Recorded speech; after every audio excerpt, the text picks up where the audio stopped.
Hello there. Welcome in to a Monday edition of the show. Still in Vegas and happy to still be in Vegas. More on that in a moment. Pleasure to have you with me, whether you're listening on 740 KVOR, Extra Sports 1300, or the streaming apps of those two fine radio stations, which you can find wherever fine apps are given away because they are free to download, they are free to use, and they're both sponsored by Diversus Health, mental health, and well-being for all.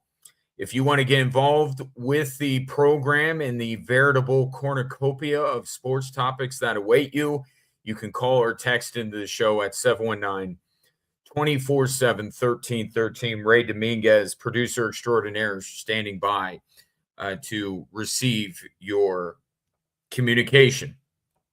And let's start with why I'm here, why I'm in a shirt and a tie if you're watching the live stream on our social media platforms. What is unfolding here in Las Vegas is really nothing short of remarkable. The Air Force women's basketball team is halfway to a spot in the NCAA tournament. 2 wins down, 2 more to go. Now, they've never won 2 games at the Mountain West tournament. In fact, no Air Force basketball team has won 2 games at the Mountain West tournament ever, whether it be the men or the women. But this is a program that 1 decade ago had a season in which they won 1 game. Not in the tournament. 1 game on the season. It was the year before Chris Gobrecht arrived that Air Force won a game. That's 10 years. That's not ancient history here. That's 10 years ago. They won 1 game. And now they're 2 wins away from clinching a spot in the NCAA tournament. They are in our corner of this town that we inhabit for the Mount West tournament. They're the story. And I, having played 0 role in Air Force's success so far in the tournament, and will play no part in their success if they have some tonight against Boise State, have been approached and texted by more people in the last 24 hours than I've ever spoken to when it comes to Air Force women's basketball. And the question is the same. Can they do this? Can they win these next 2 games? And my answer every time is yes. Yes, they can get these 2 wins tonight and then tomorrow night, either against Colorado State or UNLV. They can go to the NCAA tournament. And there are a few reasons for that. But let me start with the biggest one. The Falcons in each of these next 2 games, Boise State tonight, and regardless of whether they play Colorado State or UNLV, if they're fortunate enough to make it past tonight and go to the Mountain West title game, they would have the best player on the floor. And we've talked about how important that is when it comes to the Nuggets for a 7-game series, to have the best player on the court. That's what Air Force has, and they're in a one-off situation. It's 1 game each night against a different opponent. But regardless of that opponent, and yesterday proved this, Air Force has the best player in every game. Now, I have called the vast majority of Milani Perry's games at Air Force. I have seen her put on awesome performances a number of times. What I saw on Sunday was the best game she's ever played. 33 points, to eliminate the number 1 seed in the tournament, San Diego State, a team that coming in had lost all of one time in conference play. 19-1 they were. And Milani was going head-to-head with a player in Nala Williams who had just been named the Mountain West Player of the Year the previous day. And Milani proceeded to outscore her by 24 points and out-rebound her by 7. Let's not forget that stat. It's not as eye-popping as the 33, but she had 9 rebounds.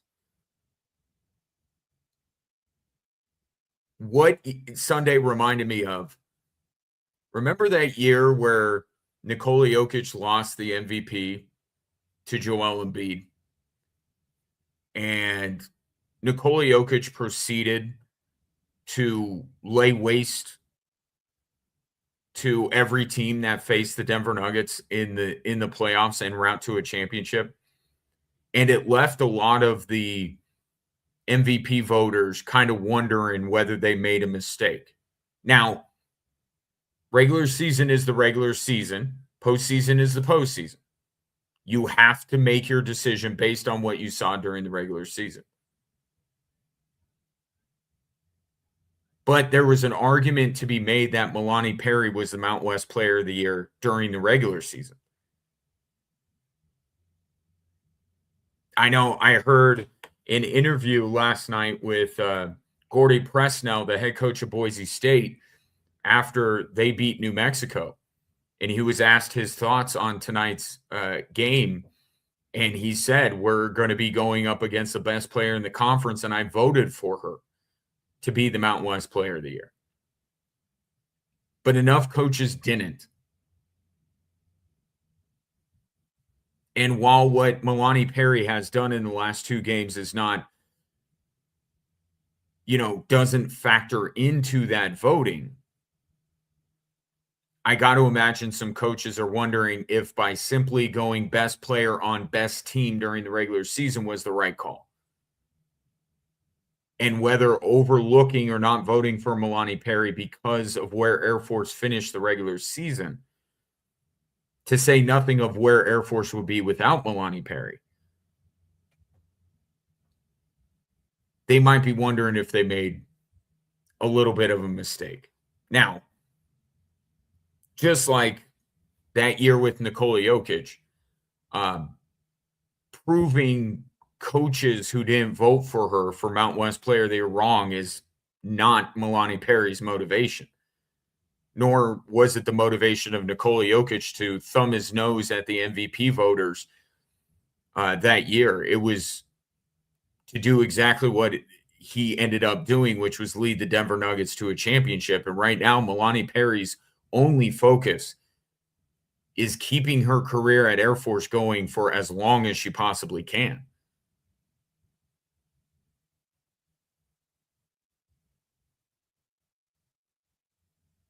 But she was spectacular yesterday. Spectacular. And something that Stacey McIntyre said after the game in the post-game press conference, called Milani Perry a game changer, which is true, factually correct. But then went on to talk about how proud she was of the entire team and how they executed their game plan. Because Milani Perry hasn't been doing it alone. She's just been the headline. And the second reason why I think Air Force has a real chance of continuing to make history is because of what Stacey McIntyre said yesterday in the postgame, how proud she was of her team for being able to execute the game plan. And the reason why is because the game plan tonight against Boise State is going to be very similar to San Diego State. You know, going from Wyoming to San Diego State, that was 2 very different game plans, 2 very different tempos at which Air Force wanted to play the game. And to their credit, they were able to shift from one to the next almost seamlessly. But tonight's not going to be a lot of adjustments. The players change, and obviously the skill sets of those particular players are different. But the main priority tonight is the same as it was Sunday against San Diego State. Air Force has to slow the pace down. Fewer possessions in the game. They can't get into a track meet with Boise State. And Air Force, that's kind of what they do. The problem with Wyoming and why they've been such a pain until Saturday is because they're the only team in the league that wants to play at a slower pace than Air Force does. But Air Force, with their defense all season long, has been slowing the pace of some of these run and gun teams like Boise State and like San Diego State.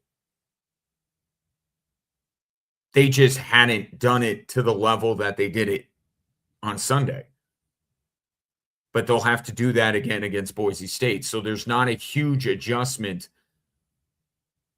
I think, from one day to the next for Air Force. There is a little bit with Boise State going from playing New Mexico to playing Air Force. So there's another thing that kind of goes in Air Force's favor in this one tonight. But a lot of the things that I just said or being said about Air Force, I remember saying both times Air Force played San Diego State this year on the pregame broadcast that I believe that Air Force, despite the discrepancy in record, has what it takes to beat San Diego State.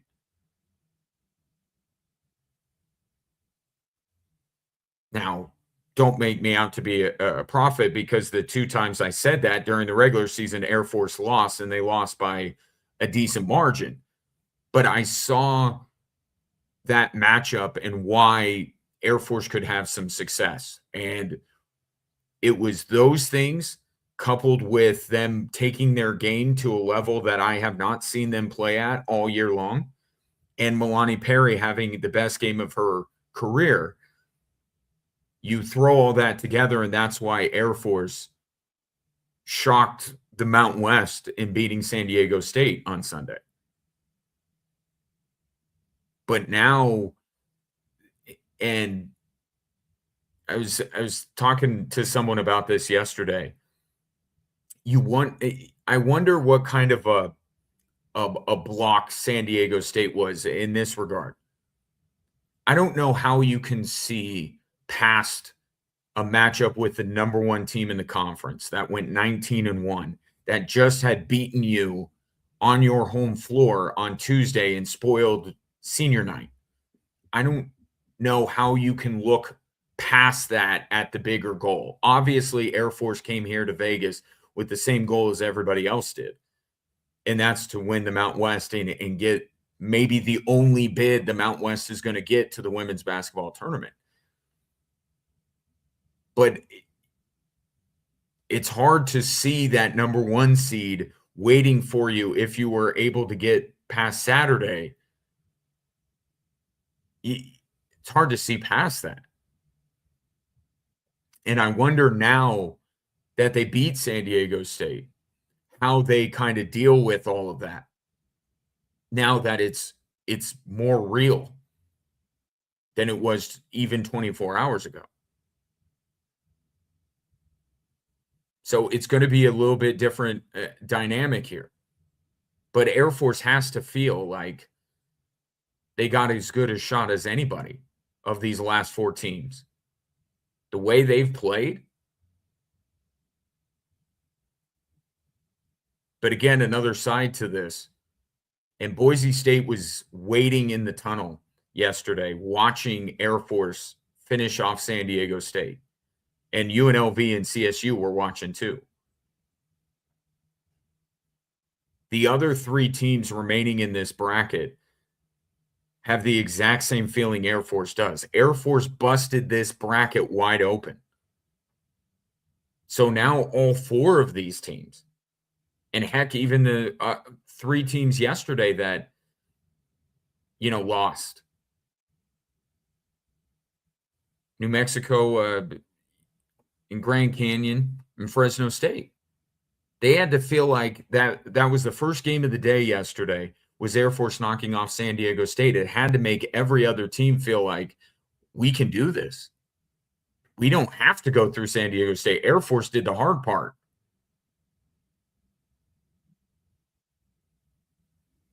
So there are 4 teams arriving at the Thomas and Mack Center here in the next hour or so that feel like it is very possible for them to make the NCAA tournament when just 24 to 48 hours ago, or at least certainly coming here to Las Vegas maybe didn't seem as possible. But Air Force has to be the most confident of the group, having knocked off San Diego State and playing at the level they're playing at. And I can't wait for this game. Hopefully you'll be able to join me at 6 o'clock. And the number of people going back to that I've heard from, that's just really cool.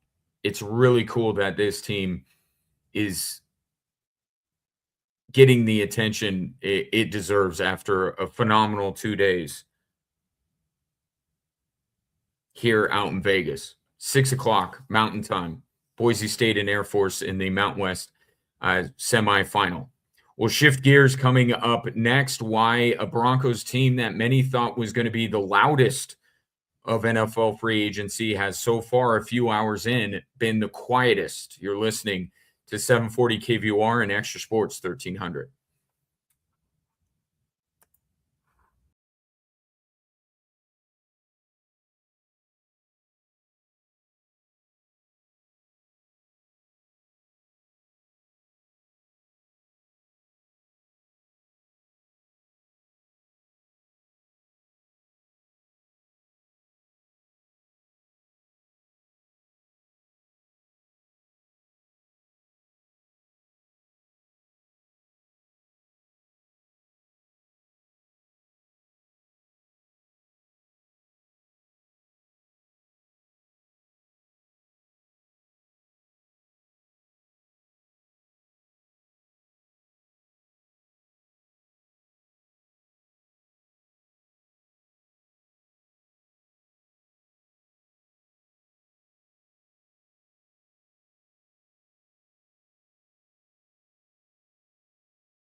The other basketball game tonight of note is the Nuggets and the Thunder. Big week for the Nuggets. They got the three teams ahead of them: OKC, Houston, and San Antonio, all coming up this week. So kind of similar to what this past weekend was for the Colorado Avalanche. And the Avs got it done. Nazem Kadri even made his debut in yesterday's win over the Minnesota Wild, had an assist. So Nuggets, their turn, it starts tonight with that eagerly awaited rematch with the Thunder that will tip off at 5:30, and I think it's on Peacock, I believe, NBC game. NFL free agency, the tampering period has opened up. Deals can't be made official yet, but that we know that that doesn't stop anybody. Free agency is about over, and it's not even 3:30 on the first day. But um, there was it was an NBC producer, Dan Olmeyer. You may know the name, maybe not. Doesn't matter. Uh,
hmm, yeah. Okay.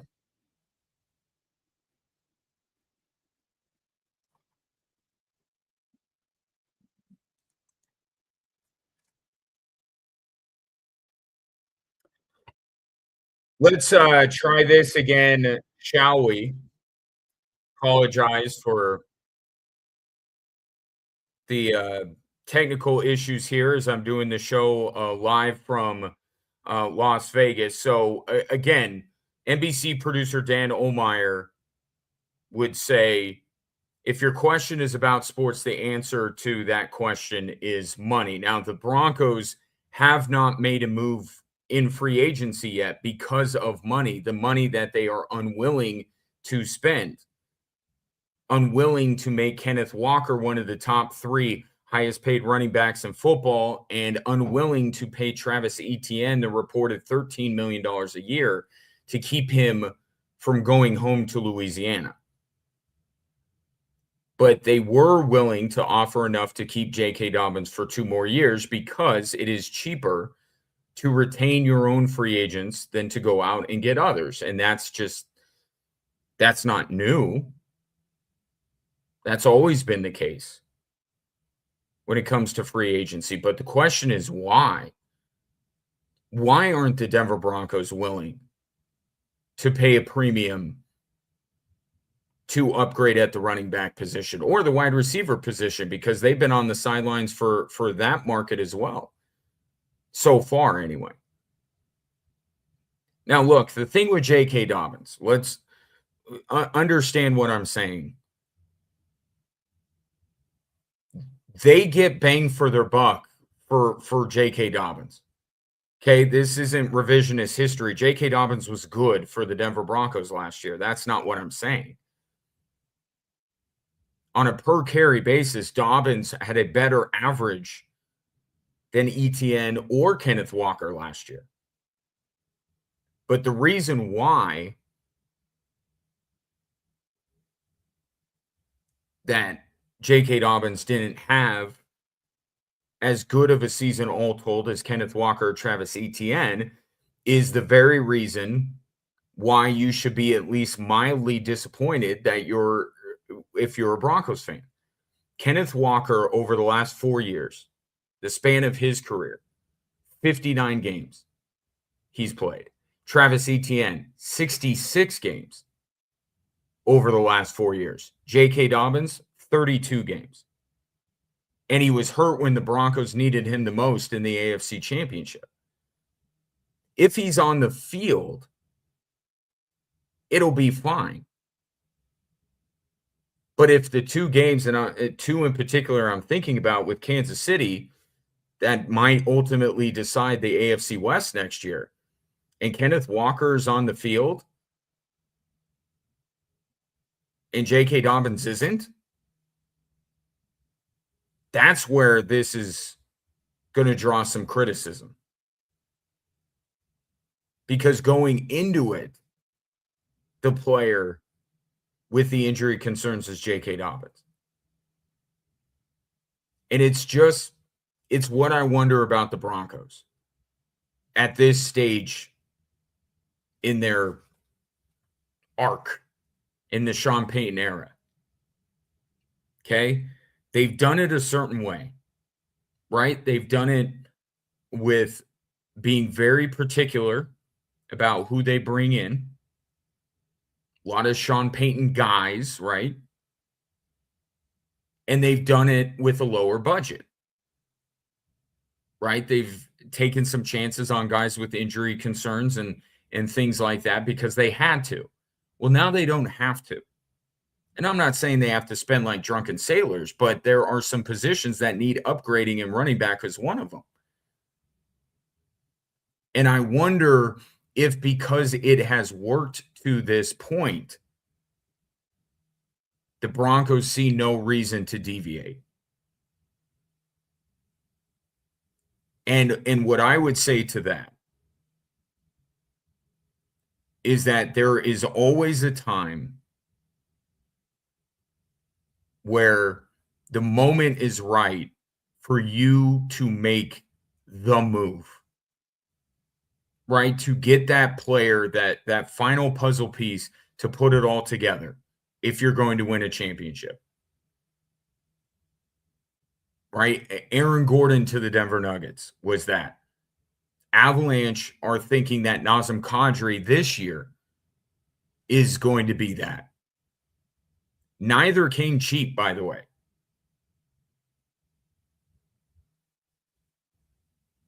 right? Both in what they gave up to get those two guys, but also what they make or what Aaron Gordon ended up making, I suppose.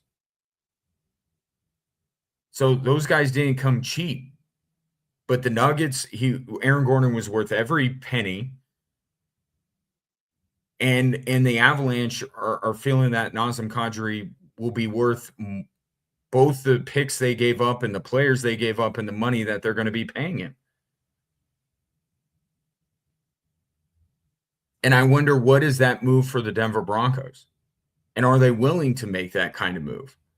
Now, there's something to be said for liking what you have. And there's a lot to like with the Denver Broncos. Justin Strnad, perfect example. They just signed him to an extension. I like that signing. I don't see why you need to sign Alex Singleton now, but we'll cross that bridge when we come to it. But this is a different animal. This is where what you have in-house may not be the best you can do.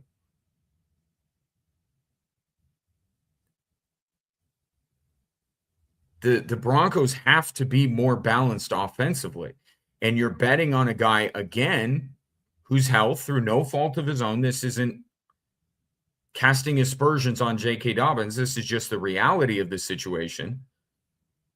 His health has been a concern, and you just kind of got burned by that at the most important point in your season.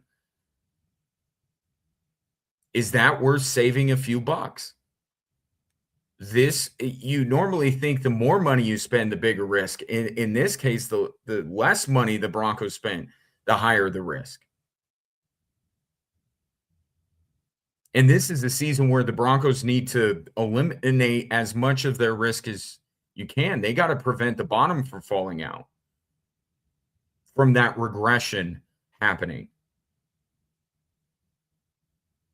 If Dobbins gets hurt, they aren't going back to the AFC Championship, much less one step further. If he's on the field, it's fine.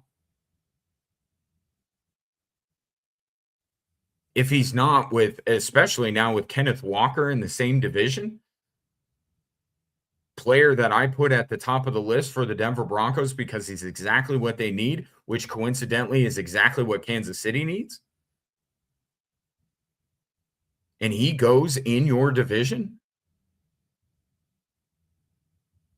I mean, this is kind of like Mikko Rantanen ending up on the Dallas Stars. You didn't want this guy, quote unquote, want this guy for one reason or another. Or you couldn't get him for one reason or another. And he ends up right in your backyard. And you'll have to go through him. Not a great start to free agency for the Denver Broncos.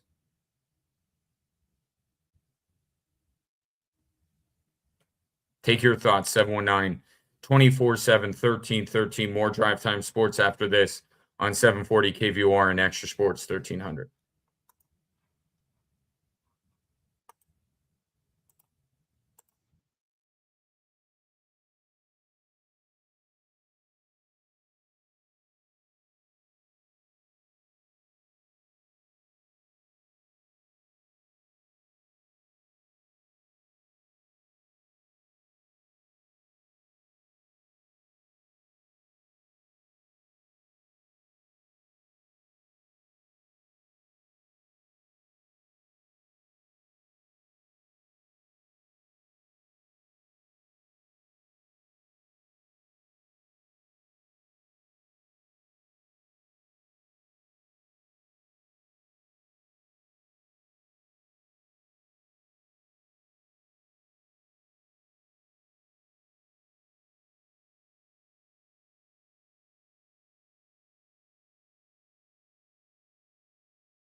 So the legal tampering period in the NFL has begun, and basically everybody has already uh, signed with, with teams.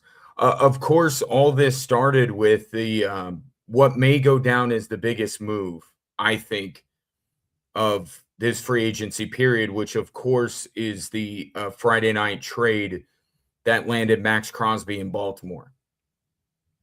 And I looked out my window last night here at my hotel because I can see Allegiant Stadium where the Raiders play, just seeing if there was like a light on or something. I didn't notice when the trade went down. But, Ray and I were having a conversation a couple days ago now about just kind of where every team sits going into free agency. And we know that the AFC was down this year, right? Buffalo wasn't as good as they normally are. Baltimore, same thing. Kansas City, lot of upheaval, lot of week to week. Do we believe in this team? Do we believe in that team? So the AFC overall is down. So it's hard to, before free agency and the draft, really buy into one particular team, right? Because everybody had flaws. The AFC was the I'm not okay, you're okay, but that not okay, but we're okay thing. The one team I did mention that I would buy into before free agency began, and Ray can back me up on this, it was Baltimore. Because one of the few moves that you can make before free agency begins, hiring a coach if you need it. I think that the Baltimore Ravens did a great job getting Jesse Minter. And he will help them on the side of the football that they need the most help with. And I do think that the Baltimore Ravens, part of the reason, I would say the reasons for failing to meet expectation are twofold. One, because their defense was not great. And two, because the relationship with John Harbaugh had grown stale, let's say. Kind of like the Nuggets thing, not as bad perhaps, but kind of the same idea. Like they're successful enough, but clearly they've plateaued. And part of the reason they plateaued is because they're hearing the same voice over and over again. And by getting Jesse Minter, you kind of do something to address both of those things. And then you go out and get the most significant player that anybody could get in Max Crosby.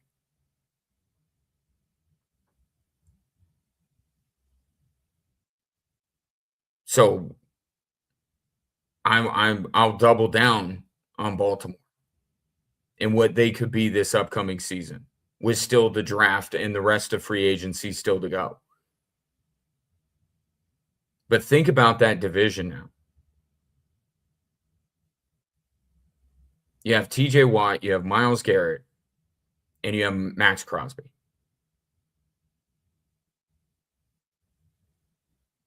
Three of the best pass rushers in the league. And I took a moment. I took a moment to send my thoughts to Joe Burrow.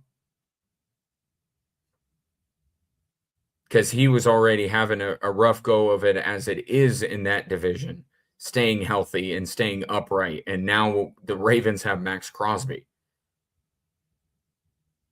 So I love what the Ravens did. And by the way, just for the other side of that trade, good on the Raiders. I mean, they're a year late. That charade last year that I foolishly somewhat bought into.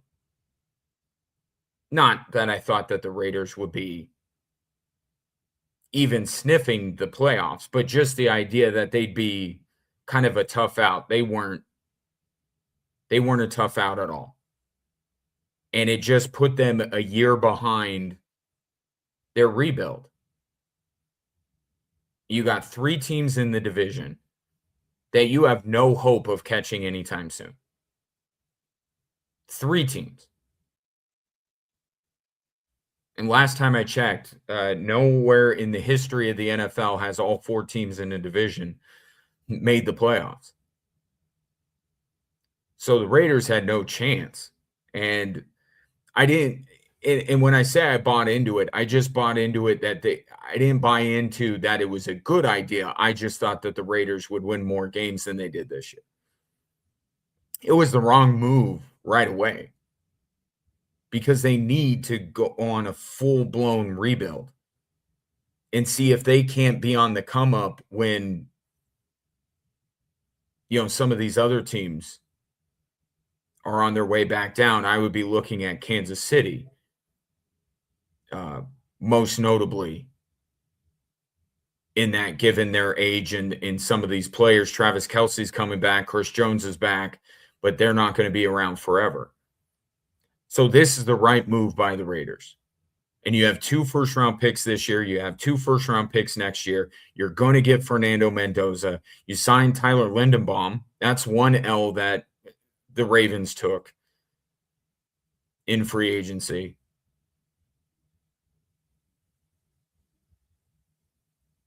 And they signed Raiders signed a nickel corner, I think. It's pretty good. So the Raiders are finally doing it the right way, and I like Clint Kubiak. So, I mean, check back in about 3 years, but just it was necessary, and we'll see what the Raiders do with these. We know what they're doing with one of their 4 first-round picks over the next 2 years. So I like that. Michael Pittman to Pittsburgh. Good move. Now the question is who's going to be throwing him and DK Metcalf the football. Tua signing in Atlanta tells me that Atlanta's willing to give it another go with Michael Penix. Now, Tua could beat out Michael Penix. But just the idea, like, if you bring in, like, for example, I think if you bring in Kyler Murray, and it's funny because statistically, Kyler Murray and Tua Tagovailoa are not that much different, but there's just more of a feeling that you might be able to do something with Kyler Murray in a different place than you can with Tua. Tua feels broken, for lack of a better word. It just feels like we've seen the best football Tua is going to play. And there's nowhere to go but down. Whereas with Kyler Murray, the circumstances of him in Arizona, maybe this makes him a little bit more focused on football. The last couple of years, he had a defensive-minded head coach. I think there's more of a feeling that there's something that you can get with Kyler Murray. And I said this from the beginning. He should be in Minnesota right now. He should be waiting for Kevin O'Connell, begging Kevin O'Connell to give him a contract. Atlanta wouldn't have been a bad landing spot by any stretch of the imagination for Kyler Murray. But, I mean, Atlanta's one of those franchises where, like, how many times are we going to buy into what they're selling? Every year, Atlanta, with all the offensive talent we think has a chance to do something, and they never do. So, oh, what? Go ahead, Ray.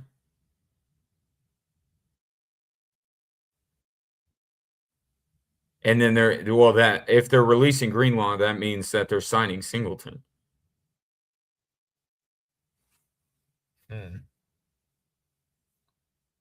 I would have, and I said this last week,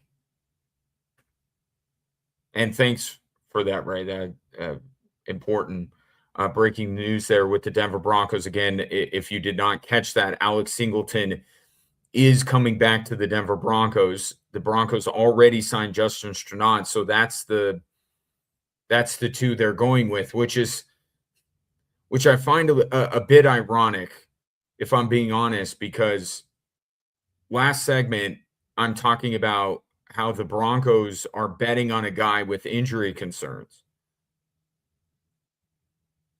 in J.K. Dobbins, and they're totally fine with that. But Dre Greenlaw, they're like, no, we can't. We don't want to mess around with this guy anymore. It wouldn't have been the route that I would have gone. It's at a position where I think you can afford a little bit to take that risk with Dre Greenlaw, with Justin Strnad at the other spot at inside linebacker. It wouldn't have been the way I would have gone. But clear, at the very least, there wasn't enough room in Denver for the three of them. So Denver had to make its choice with two of them.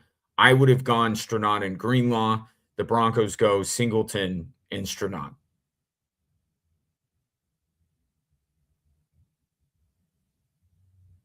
So it's the Denver Broncos. They haven't brought in one guy from the outside yet, Ray, have they? Yeah. Meanwhile, John Franklin Myers, as expected, left the Denver Broncos. He's signing in Tennessee. Yeah, go ahead, Ray.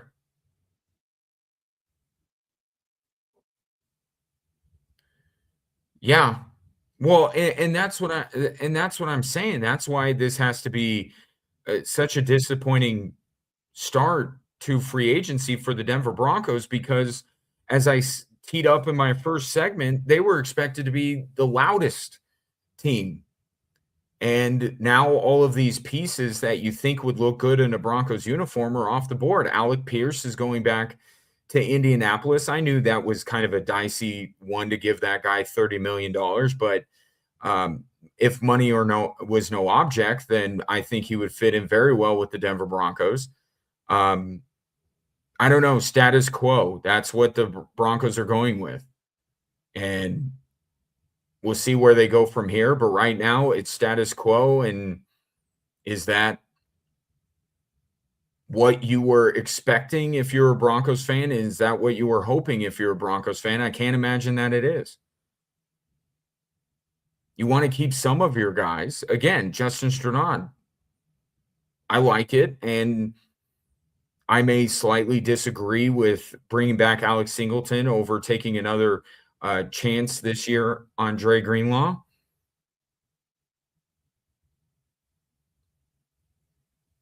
But the Broncos have some options in-house. This is not a broken organization. This is not a team rebuilding. But there were definite upgrades at positions of need, and they've missed on all of them. And free agency is almost over.